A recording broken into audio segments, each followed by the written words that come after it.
Hi,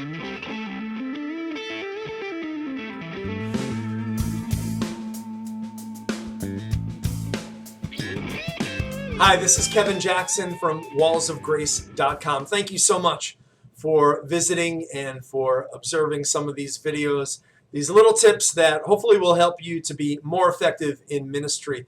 Today, I want to talk to you again on how not to lead worship. You know, when we're in a worship leading situation, a very important aspect of what we do is how we prepare.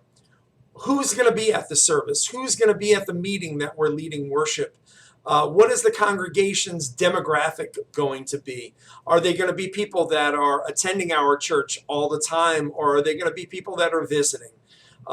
That's one of the major questions that you have to ask. If you're doing something on the National Day of Prayer at your church and you're expecting visitors to come in, then you have to choose your songs accordingly. If you're doing something that is strictly for your own people, for people that are used to the music that you do and the type of music that you do especially, then you know exactly what you need to do. So I'll give you an example of a situation that I was at that it was actually a little uncomfortable for me, just being a fellow worship leader. I was at this a graduation ceremony. My brother went through a really awesome program, 3 years, and wanted, invited a few of us to come out. And so I was there, and his 3 daughters were there. And actually, all 3 of his daughters at that time were attending different churches. One of them is out on the other side of the country with her new husband, and the other 2 are local, but they attend 2 different churches at that time. And so basically, we represented a few different churches, and we were there to celebrate with my brother. And this gentleman was up leading worship with his acoustic guitar. First of all, I want to say he was an amazing singer, an amazing guitar player, and just really had a wonderful gift of worship. And the attitude, the atmosphere of worship was really beautiful there. And it was just him, but it was a very large church. Obviously, they have a full band on normal Sunday services. But for this particular event, it was just him on his acoustic guitar. So he begins. First song, I literally, and I'm a worship leader. I don't listen to every genre of worship or every label of worship these days. I mean, there's multiple. Everybody's writing worship music. So, but I did not recognize this first song, and so I'm clapping and looking at the screen and trying to catch on. And of course, by the time I was able to catch on, we're into the next song. And again, a song I was unfamiliar with, did not know it at all. And that happened not 3 times, not 4 times, but 5 times. He did 6 songs.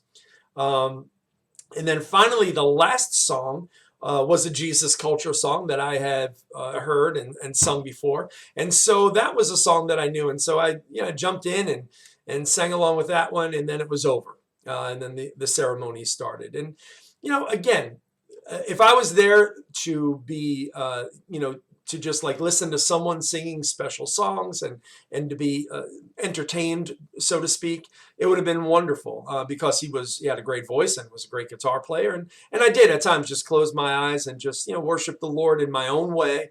But I could not sing along. And that's kind of why I go to the congregation, is so that we can all sing the songs together. David said, join me, come, sing with me these songs of praise. And so I didn't get that opportunity to sing in the congregational setting. And when we went out for lunch afterwards with my brother and sat down, I just figured I'd just throw it out there. I said, hey, how'd you guys like the songs? And every one of us didn't recognize any of those songs. And even one of his daughters didn't even recognize the last song, which was one that a few of us did know and did sing before. And so I just felt like, the goal in that situation is to just pick a few songs that most of the people in that audience, in that congregation at that particular moment were believers. So they did want to sing along for the most part. I would assume. I'm obviously I'm assuming now, but I know the people that I was with wanted to sing along, and we just did not have an opportunity unless what I'm guessing is unless we were members of that church. I'm sure the people that were familiar with those songs were singing along and had a good old time. But for the most part, the congregation for that day celebrating graduation of a lot of different students coming from a lot of different churches was a multi-churched congregation that needed to hear "Here I Am to Worship." How great is our God! Holy is the Lord. Go to the top CCLI top 100 list and pick out a few songs that other congregations are singing. Nothing against the new songs. Nothing against. Maybe he did all original songs. I really don't know. I honestly didn't recognize any of the songs. Nothing against those. Those types of songs or obscure band songs that other people haven't heard of. Those songs are great as long as you're able to introduce them time and time again to your congregation until they become their flavor, until they become their songs. And as soon as you start playing it, everyone lifts their hands or starts clapping because they know where you're going. So I would encourage you, when you're in a situation where and of course on Sunday mornings, my church, we have visitors every Sunday morning, so I can't I can't gear my whole worship to a few people that are visiting. Hopefully they're going to make this their home church and they're going to learn our music. But if I know that it's a general gathering and our church is kind of the central location, I'm going to try to pick songs that everyone in the congregation, or I should say a majority of the people in the congregation, are going to be able to just start singing along with. Not all the heads are going to be looking up at the board, but they're going to be in it right off the bat. So that's my tip on how not to lead worship, and that is to pick out a bunch of new songs or a bunch of songs that most of the congregation aren't going to be comfortable with or aren't going to be familiar with. Hopefully that helps you out. Keep stopping by at wallsofgrace.com, and I'm going to start putting up some more tips. I know it's been a little while, but I've been getting some good positive feedback, so I appreciate that. Hopefully this will help you out as well. We'll see you next time.